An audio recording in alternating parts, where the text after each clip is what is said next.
Iron cage के अंदर लड़ाई जारी थी। हेल डेविल का फाइट को जल्दी खत्म करने का कोई इरादा नहीं था। वो आज की इस फाइट को किसी परफॉर्मेंस शो की तरह ट्रीट कर रहा था, ताकि हर किसी का पैसा वसूल हो सके और सब एंटरटेन होकर घर जाए। हेल डेविल अभिनव को बार बार कई सारे घाव देता गया और पूरे आयरन केज के अंदर जगह जगह खून टपकता रहा। अभिनव को इतना ज्यादा दर्द हो रहा था कि उसके लिए सांस लेना भी मुश्किल हो रहा था और वो पसीने और खून से तरबतर था। अभिनव समझ चुका था कि हेल डेविल बस उसके साथ एक खेल खेल रहा था, लेकिन यही चीज अभिनव को बहुत बुरी लग रही थी। वो टाइगर था, वो किसी को भी खुद को यूं ट्रीट करने नहीं दे सकता था। तभी हेल डेविल ने अपनी उंगली में पहनी हुई अंगूठी के अंदर छुपे हुए छोटे खंजर से अभिनव के दाएं हाथ पर एक जोरदार चीरा लगा दिया, जिसकी वजह से लगभग 10 सेंटीमीटर लंबा घाव बन गया, जिसमें से मांस और खून बाहर आने लगा था। अभिनव दर्द के मारे जोर से चिल्लाया और उसने अपने दाएं हाथ से हेल डेविल की छाती पर जोरदार मुक्का मारा। जैसे ही अभिनव दोबारा हमला करने की कोशिश करने लगा, उसे महसूस हुआ कि उसका पूरा शरीर ढीला पड़ गया था और वो घुटनों के बल जमीन पर गिर पड़ा। उसका पूरा सफेद मांस खून से लथपथ होकर लाल हो चुका था। कपड़े जगह जगह से फट चुके थे। उसका शरीर दर्द के मारे जोरों से कांप रहा था। अभिनव के दिल में खौफ ने जगह ले ली थी। अभिनव अपने आप से लगातार बोले जा रहा था, शांत रह टाइगर, तुझे शांत रहना ही होगा। कबीर ने कहा था कि केवल एक मुंह से भी पूरी फाइट का रुख बदल सकते हैं, लेकिन उसके लिए शांत रहना बहुत जरूरी है। तभी हेल डेविल पागलों की तरह हंसते हुए बोला, बलि देने का वक्त हो चुका है।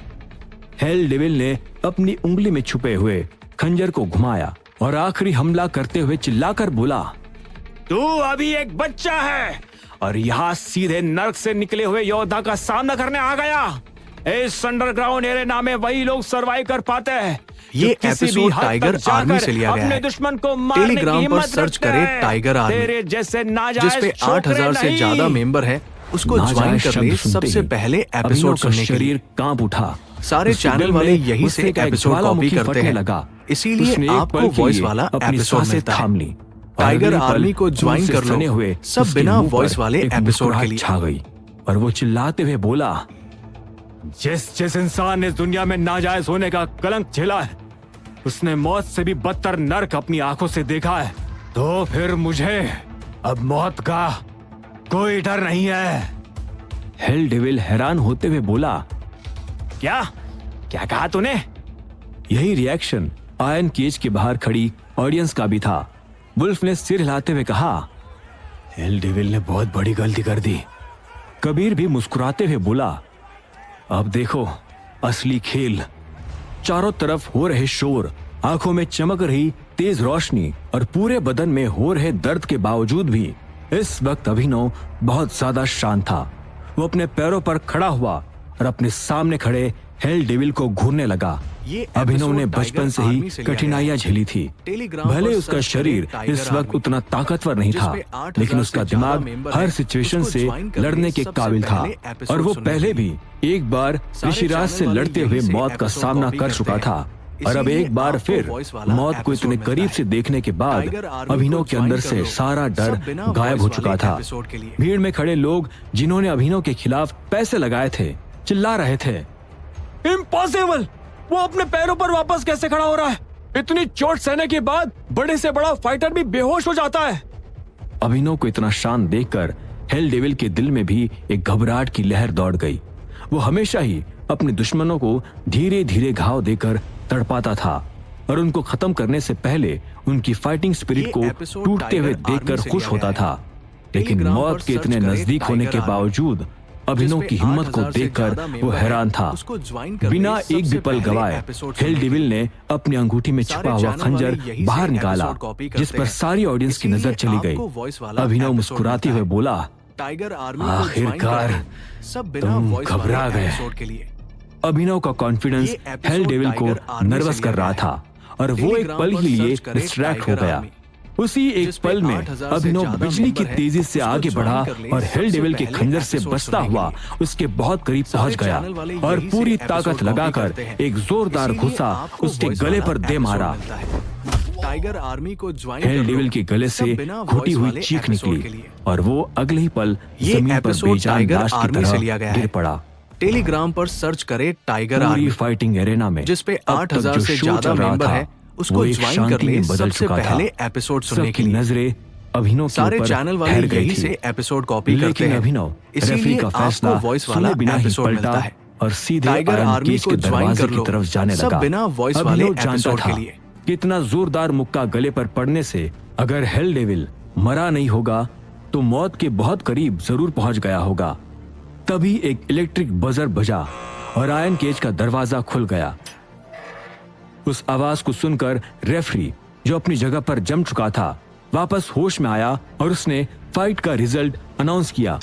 अभिनव अपने दाएं हाथ से बाएं हाथ को थामे हुए ये एपिसोड के लिए बाहर निकला और कबीर के सामने जा खड़ा हुआ और उसने हंसते हुए कबीर से कहा, अब तक तुम्हें यह तो पता होगा कि टाइगर कौन है, पर अब तुम्हें यह भी पता होगा कि टाइगर क्या है। दरअसल अभिनव के आयरन केज में जाने से पहले कबीर ने वादा किया था कि अगर वो कुछ भी गड़बड़ होते हुए देखेगा तो वो सिचुएशन संभाल लेगा। लेकिन इस पूरे मैच में कबीर ने अभिनव को अंदर मरने के लिए छोड़ दिया था। कबीर ने अभिनव की बात का बिल्कुल भी बुरा नहीं माना और मुस्कुराते हुए बोला, बॉस, आपकी सीखने की स्पीड वाकई में बहुत कमाल है, आपने बहुत प्रोग्रेस कर ली है। अभिनव ने कांपती हुई आवाज में कहा, हाँ, मुझे हॉस्पिटल ले चलो। जब अभिनव और कबीर एरेना से बाहर निकल गए तब जाकर वुल्फ होश में आया और उन दोनों को एरेना से बाहर जाते हुए देखने लगा। उसने अपनी मुट्ठी भींची। इस वक्त वुल्फ की आंखों में एक डिटर्मिनेशन की चमक थी। कुछ पलों के बाद सारी ऑडियंस, जो अब तक शौक की वजह से अपनी जगह पर खड़ी की खड़ी रह गई थी, होश में आई और अचानक चारों तरफ शोर शराबा होने लगा और चारों तरफ कियोस फैल गया। एक फाइटर चिल्लाया, डैम इट! पिछली बार की तरह मेरा सारा पैसा फिर से डूब गया। आखिर ये लड़का है कौन? दूसरा आदमी चिल्लाया, मेरे तो पूरे 3 लाख डूब गए। वो कमीना तो लगभग अधमरा हो चुका था, फिर भी उसने ये फाइट कैसे जीत ली? पूरी भीड़ के अंदर एक पागलपन सा छा चुका था और अभिनव के लिए उन सब के दिलों में बहुत गहरा गुस्सा था। अंडरग्राउंड एरेना में मौजूद ज्यादातर लोगों को ये बात पता नहीं थी कि ऊपर की मंजिलों पर कई सारे प्राइवेट रूम्स थे जिनमें शहर के कई जाने माने लोग आकर रहते थे और अंडरग्राउंड फाइट्स को सीक्रेटली ऑब्जर्व करते थे। यही कारण था कि वुल्फ को कई सारे रईस लोग अपनी टीम ज्वाइन करने के लिए करोड़ों का ऑफर दे चुके थे।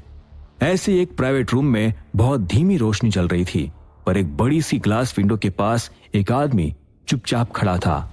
वो आदमी अभिनव और कबीर को बाहर जाते हुए देखकर जोरों से हंसा और बोला,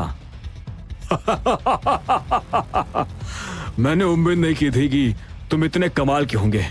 आउटस्टैंडिंग। दूसरी तरफ हॉस्पिटल जाते हुए अभिनव गाड़ी में चुपचाप बैठा था और खिड़की से बाहर देख रहा था। कबीर, जो कि बगल में ही बैठा था, थोड़ा एम्बेरस फील कर रहा था। वो जानता था कि अभिनव इस वक्त बिट्रेड महसूस कर रहा होगा। ड्राइवर ने जब अभिनव की इतनी बुरी हालत देखी तो उसने चुपचाप रहना ही ठीक समझा। कोई कुछ नहीं बोल रहा था।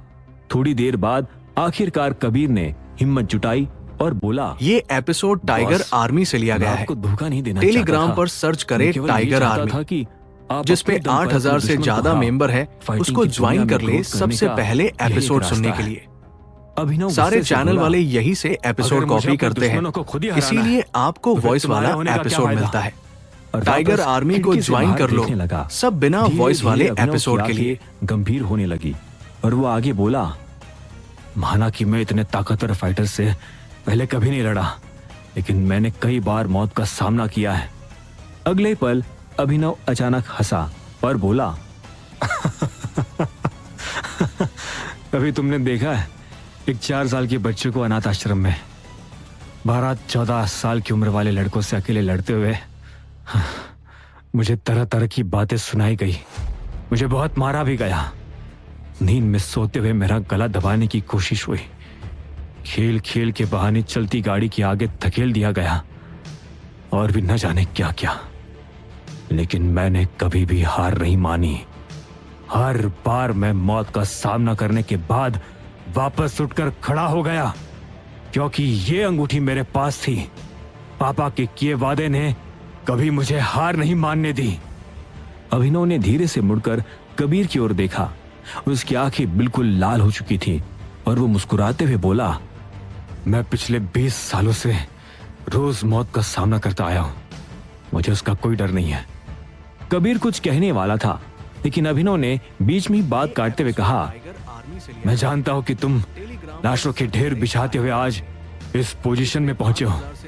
तुमने कई बार मौत का सामना किया है, लेकिन एक चीज है जो मौत से भी बदतर है, वो अपने माँ बाप का नाम न जानना, अपनी जिंदगी अनाथ की तरह बिताना, और जब तुम्हें अपने परिवार का पता लगे तो उनका तुम्हें नाजायज कहकर घर से बाहर निकाल देना। कबीर समझ चुका था कि उसने अभिनव के शरीर को नहीं बल्कि दिल को चोट पहुंचाई थी, इसलिए वो बोला, आई एम सॉरी बॉस। अभिनव हवा में हाथ हिलाते हुए जोर से हंस दिया। अभिनव की दिल की सारी भड़ास अब निकल चुकी थी। उसके अंदर कबीर के लिए कोई नाराजगी नहीं थी, बल्कि एक ग्रेटफुलनेस थी कि कबीर ने उसको और ताकतवर बनाने में मदद की थी। अभिनव बोला, ना मैंने कभी हार मानी थी और ना ही मैंने कभी हार मानना सीखा है कबीर। मैं तुमसे वादा करता हूं कि तुम मेरे पास कितने भी कठिन चैलेंजेस लेकर आओ, मैं हर किसी का सामना करूंगा और आगे बढ़ता ही चला जाऊंगा। ये कहते हुए अभिनव ने कबीर का कंधा थपथपाया और मुस्कुराकर बोला, थैंक यू। अगर तुम उस फाइट के बीच में आ गए होते तो शायद मैं कभी भी अपनी स्किल्स को इंप्रूव नहीं कर पाता। अगले कुछ दिनों के लिए अभिनव हॉस्पिटल में ही रहा। अंडरग्राउंड बॉक्सिंग एरेना में हुई उस फाइट ने उसको बहुत बुरी तरह घायल कर दिया था। अच्छी बात कि मुंबई में पैराडाइज गार्डन के उसके प्री सेल्स में सभी घर बिक चुके थे और प्रकाश और बाकी के लोग कंपनी के सभी मैटर्स को अच्छे से हैंडल कर रहे थे। यहाँ तक कि प्रकाश और बाकी के एग्जीक्यूटिव दूसरी प्रॉपर्टी के प्री सेल्स की तैयारी में भी जुड़ चुके थे। अभिनव ने अपनी इस चोट के बारे में भी भारती और अनन्या को पता नहीं लगने दिया। वो अपनी जिंदगी के 2 सबसे इम्पोर्टेंट लोगों को टेंशन नहीं देना चाहता था। पलक झपकते ही एक हफ्ता बीत गया। एपिसोड टाइगर आर्मी से लिया गया है। अभिनव ने टेलीग्राम पर सर्च करे टाइगर आर्मी। हॉस्पिटल से जल्दी डिस्चार्ज किया जाए। 8,000 से ज्यादा मेंबर हैं, उसको ज्वाइन कर ले सबसे पहले एपिसोड सुनने के लिए। लेकिन अभिनव जबरदस्ती सारे चैनल वाले यही से एपिसोड कॉपी करते हैं। भारती को इसीलिए आपको वॉइस वाला एपिसोड मिलता है। टाइगर आर्मी को ज्वाइन कर लो के नए घर सब में बिना वॉइस वाले एपिसोड के लिए। कबीर को साथ लिए अभिनव फ्लाइट पकड़कर मुंबई पहुंच गया और सीधे अपनी माँ से मिलने हॉस्पिटल चला गया। अभिनव ने देखा कि अनन्या वहां पहले से ही मौजूद थी और वो चाहत के साथ मिलकर भारती का सामान पैक कर रही थी। उस कमरे का माहौल काफी ऑकवर्ड था। भारती चुपचाप अपने बिस्तर पर बैठी इंतजार कर रही थी। भले ही वो कमजोर थी, लेकिन उसकी हालत पहले से बहुत बेहतर हो चुकी थी और डॉक्टर्स ने भी उसे डिस्चार्ज करने के लिए हामी भर दी थी। जब अभिनव वार्ड के अंदर घुसा तो उसने देखा कि बिस्तर के बगल में टेबल पर ढेर सारे फ्रूट्स और कई हेल्थ प्रोडक्ट्स रखे हुए थे और उन्होंने लगभग आधा कमरा घेर रखा था। अभिनव ने हैरान होते हुए पूछा, ये सब किसने भेजा? ये सुनकर चाहत ने अपना सिर झुका लिया और अनन्या की आंखें गुस्से से फड़कने लगी। अनन्या बोली, टेलीग्राम पर सर्च पता नहीं, कोई नताशा नाम की लड़की आई थी। अभिनव किसी भी नताशा नाम की लड़की को नहीं जानता था, इसलिए उसे ये बात बहुत अजीब लगी। तभी भारती ने कहा, चाहत, अब तो मुझे हॉस्पिटल से डिस्चार्ज भी मिल चुका है। तुम ये सारा सामान नर्स को दे दो और कह दो कि बाकी के पेशेंट्स में बांट दे। चाहत ने पूछा, माँ, तुम सचमुच में चाहती हो कि यह सामान लोगों में बांट दिया जाए? तभी भारती बोली, मेरा ख्याल रखने के लिए अब अभिनव है ना, मुझे किसी दूसरे की दी हुई चीजों की क्या जरूरत है। लेकिन जो सामान अनन्या लेकर आई है वो सब कुछ रख लेना। ये सुनकर अनन्या के चेहरे पर एक मुस्कान आ गई। अभिनव ने अनन्या को धीरे टाइगर आर्मी से लिया गया है। कहा, टेलीग्राम पर सर्च करे टाइगर आर्मी। जिसपे 8,000 से ज्यादा मेंबर हैं, उसको ज्वाइन कर ले। सबसे पहले एपिसोड सुनने के लिए। मुस्कुराते हुए बोली, सारे चैनल वाले यही से एपिसोड कॉपी करते हैं, इसीलिए आपको वॉइस वाला एपिसोड मिलता है। बोला, टाइगर आर्मी को ज्वाइन कर लो, सब बिना वॉइस वाले एपिसोड के लिए। पार्टनरशिप का क्या होगा? कंपनी का काम कौन देखेगा? हाँ? अनन्या अभिनव को आग दिखाते हुए बोली, जैसे तुम फैमिली और बिजनेस को हैंडल करते हो वैसे ही मैं भी कर लूंगी। वैसे भी मैंने अपने लिए एक बहुत अच्छी पर्सनल असिस्टेंट हायर की है, वाणी नायर। जब तक मैं यहाँ हूँ तब तक वो मेरा काम हैंडल करेगी। अभिनव बातों को सीरियस होता देख हंसते हुए बोला, मैं तो बस मजाक कर रहा था, तुम तो बिल्कुल सीरियस ही हो जाती हो। रुको, मैं माँ को सरप्राइज तो दे दूं। अब आगे क्या होगा?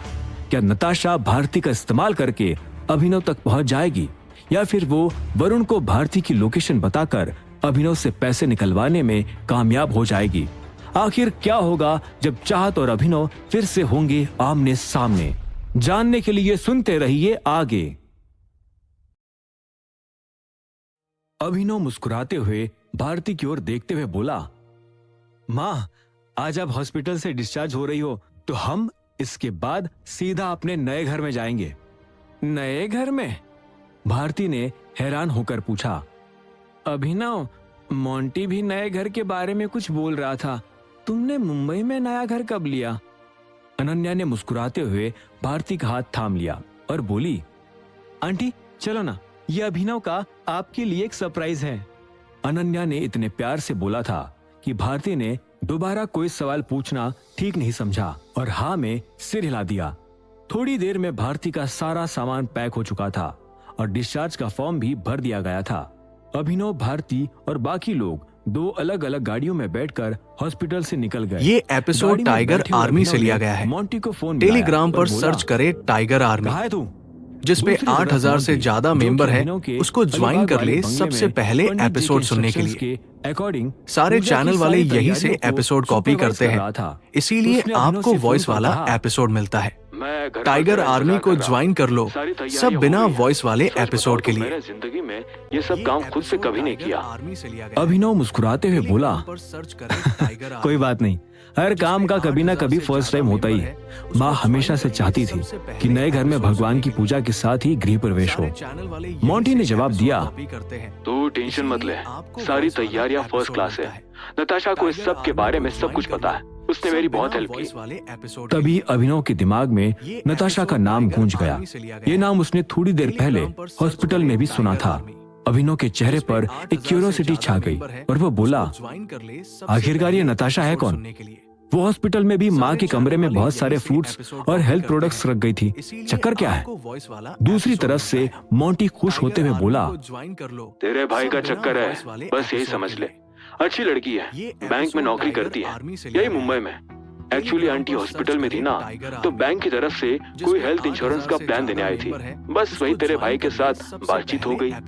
अभिनव ने कंफ्यूज होते हुए कहा, मैंने तो कोई हेल्थ इंश्योरेंस नहीं लिया था, तो फिर बैंक वाले खुद क्यों आए? मोंटी एक्साइटेड होकर बोला, तू हजारों करोड़ों की डील करता है, हेल्थ इंश्योरेंस लेकर भूल गया होगा, छोड़ना ये सब, अपने भाई को कॉन्ग्रेचुलेशंस तो बोल। अभिनव ने कंफ्यूज होते हुए कहा, कॉन्ग्रेचुलेशंस मोंटी, लेकिन ये नताशा? मोंटी तुरंत बोला, अरे नाम से कंफ्यूज मत हो, केवल नाम विदेशी है, बाकी लड़की फुल देसी है। ये कहते हुए मोंटी ने फोन काट दिया। अभिनव अभी भी कार में बैठा नताशा को लेकर कंफ्यूज था। उसने अपने आप से कहा, आखिर का चक्कर क्या है? तभी बगल में बैठे कबीर ने पूछ लिया, क्या थे बॉस? अभिनव ने बात को इग्नोर करते हुए कहा, नहीं कुछ खास नहीं। तभी भारती ने कहा, पता नहीं मोंटी कहाँ से पकड़ लाया उसे, वैसी लड़की बुरी नहीं है, बस बहुत चिपकू है, एक बार बोलना शुरू कर देती है तो चुप ही नहीं होती। अभिनव ने चौंकते हुए पूछा, क्या वो बार बार आपसे मिलने हॉस्पिटल आती थी? भारती ने दिमाग पर जोर देते हुए कहा, ज्यादा नहीं, एक दो बार ही आई होगी, लेकिन हाँ, मोंटी पूरा दिन फोन में उसके साथ बिजी रहता था। तुमसे वीडियो कॉल कराने को बोलती तो कहता कि 10 मिनट, बेवकूफ कहीं का। अभिनव भारती की बात सुनकर सोच में पड़ गया। तभी कबीर ने कहा, बॉस हम पहुंच गए। सामने पोर्ट के पास एक प्राइवेट बोट खड़ी थी। सभी लोग गाड़ी से उतरकर बोट पर चढ़े और कुछ ही देर में वे सभी अलीबाग पहुंच चुके थे। अभिनव बोट से उतरकर भारती और कबीर के साथ कार में बैठ ही रहा था कि तभी अनन्या दौड़ते हुए उसके पास आई और बोली, अभिनव, क्या मैं प्लीज तुम्हारे साथ आ सकती हूँ? अभिनव अनन्या के चेहरे की मजबूरी देखकर समझ गया था कि उसे चाहत के साथ बैठने में ऑकवर्डनेस फील हो रही थी। अभिनव ने कबीर को देखते हुए कहा, कबीर तुरंत सारी बात समझ गया और गाड़ी से उतरकर चाहत के साथ पीछे वाली गाड़ी में जा बैठा। कुछ ही देर में दोनों गाड़ियां अभिनव के आलीशान बंगले के पास पहुंच चुकी थी। जैसे उनकी गाड़ी बड़े से गेट के अंदर गई, भारती हैरान होते हुए बोली, ये तो बहुत बड़ा बंगला है। तभी अनन्या ने भारती को सहारा देते हुए कहा, हाँ आंटी, यही आपका नया घर है। अभिनव का आपके लिए सरप्राइज। और आपको पता है, घर के अंदर की सारी डिजाइन अभिनव ने आपकी पसंद की ही बनवाई है। भारती को अपनी आंखों पर भरोसा नहीं हो रहा था। वो जानती थी कि भले ही अभिनव उसे माँ कहकर पुकारता था, पर वो उसकी असली माँ नहीं थी, बल्कि उसकी माँ विद्या की पर्सनल एड थी। उसका धड़कने लगा और आंखों में पानी छलक आया। भारती ने कांपती हुई आवाज में कहा, सच में कुछ हमारा घर है।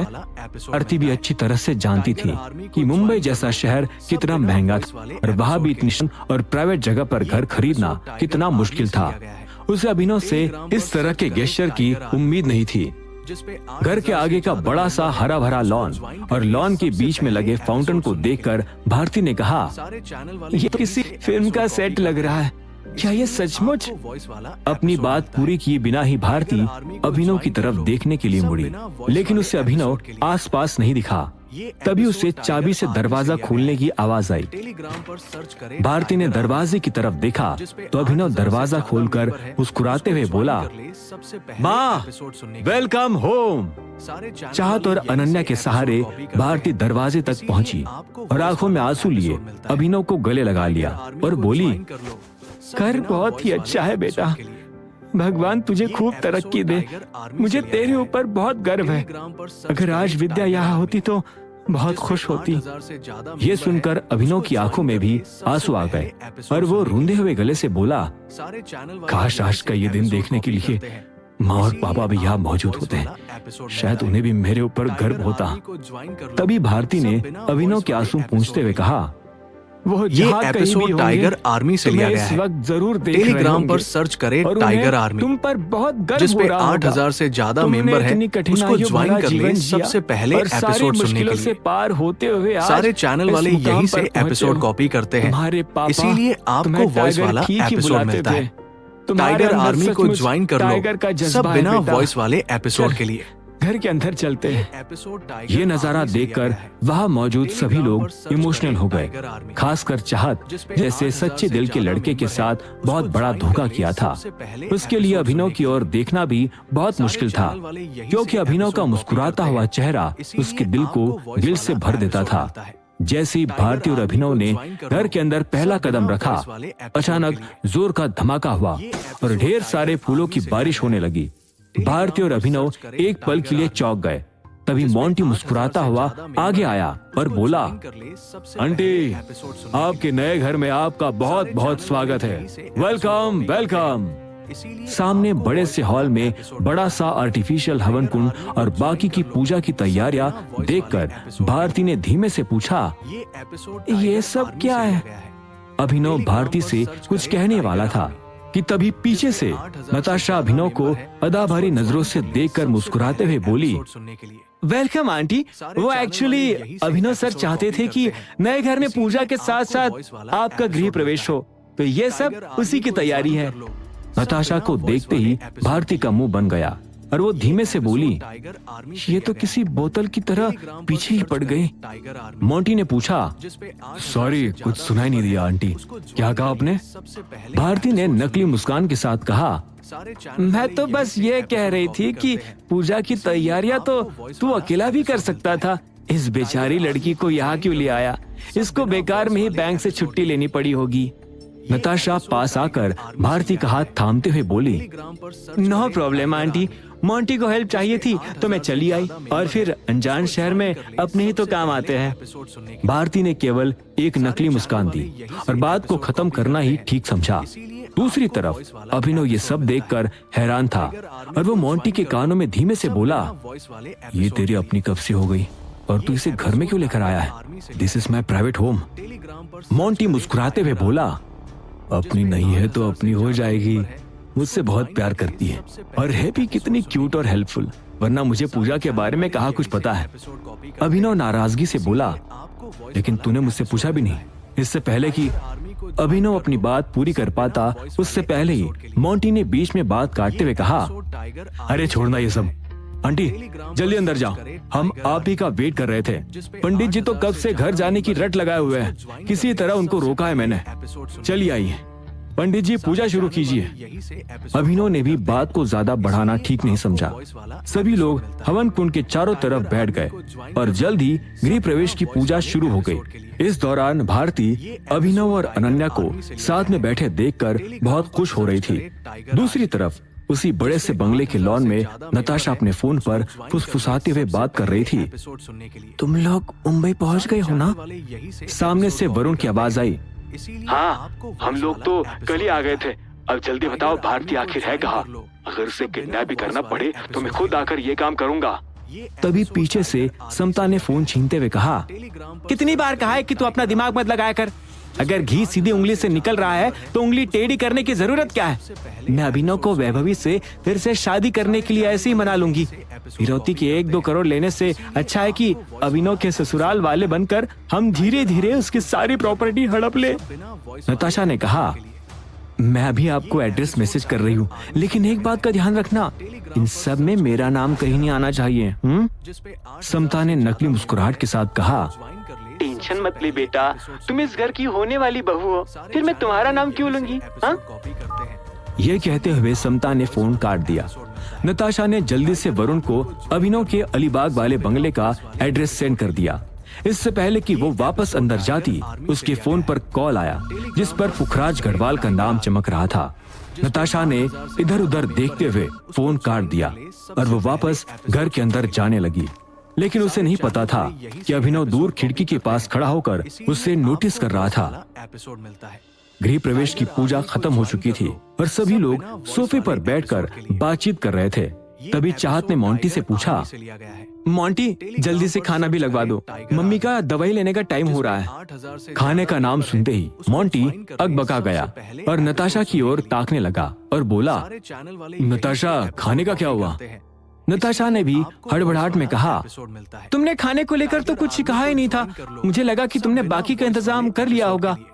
इस पर भारती ताना मारते हुए बोली, बड़े आए सारा इंतजाम करने वाले। मोंटी मैं देख रही हूँ पिछले कुछ दिनों से तेरा बिल्कुल भी ध्यान नहीं है। मोंटी नर्वस होकर बोला, नहीं आप टेंशन मत लो आंटी, मैं अभी ऑनलाइन खाना ऑर्डर कर देता हूँ। ये कहकर मोंटी अपने फोन में ऑनलाइन डिलीवरी वाले ऐप को चेक करने लगा। तभी अभिनव ने कहा, कोई फायदा नहीं है, इस एरिया में ऑनलाइन डिलीवरी नहीं होती है। तुम्हें एक काम दिया था, वो भी तुमने ठीक से नहीं किया। मोंटी सोफे से उठते हुए बोला, नहीं तुम टेंशन मत लो, मैं अभी कुछ न कुछ जुगाड़ करता हूँ। ये कहते हुए मोंटी नताशा को एक कोने में ले गया और उन दोनों के बीच में बहस शुरू हो गई। तभी चाहत ने कहा, माँ तुम थोड़ी देर आराम करो, मैं कुछ खाने के लिए तैयार करती हूँ। कबीर भी अब तक भारती का सारा सामान उसके कमरे में पहुंचा चुका था। भारती ने अभिनव से कहा, अभिनव इस घर में ऊपर छत तो होगी ना, क्या तुम मुझे कुछ देर के लिए छत पर ले जा सकते हो? अनन्या ने चिंता जाहिर करते हुए कहा, लेकिन आंटी इस वक्त छत पे तेज हवाएं चल रही होगी, कहीं आपको। लेकिन इससे पहले कि वो अपनी बात पूरी कर पाती, अभिनव ने चुपके से उसके हाथ पर अपना हाथ रखा और चुप रहने का इशारा किया और बोला, ठीक है मां। अभिनव उठा और भारती को सहारा देते हुए छत की ओर ले जाने लगा। अभिनव समझ चुका था कि भारती कुछ देर के लिए उससे अकेले में बात करना चाहती थी। कुछ ही पलों में अभिनव भारती को लेकर छत पर पहुंच चुका था, जहां पर खूबसूरत फूल लगे हुए थे और हवा में घुलकर फूलों की खुशबू पूरी छत में फैल चुकी थी। अभिनव ने सहारा देते हुए भारती को एक कुर्सी पर बैठाया।